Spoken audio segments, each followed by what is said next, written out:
আমাকে সবকিছু ছেড়ে কবরে চলে যেতে হবে। ইন্না লিল্লাহি ওয়া ইন্না ইলাইহি রাজিউনের আওয়াজ চতুর্দিক থেকে শোনা যাবে। কুল্লু নাফসিন যায়িকাতুল মউত, যখন আমাকে আস্বাদন করতে হবে আর নামাজ পড়ার টাইম পাবো না, চিৎকার করে চাইলেও একটা সিজদা দেওয়ার টাইম পাবো না।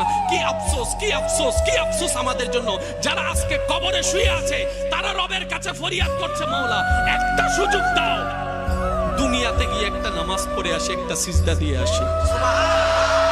কবরবাসী চিৎকার করে রবকে বলে, মাওলা ভুল করেছি, ভুল করেছি, ভুল করেছি, একটা সুযোগ দাও।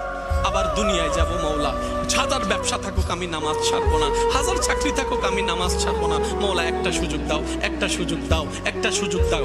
মাটি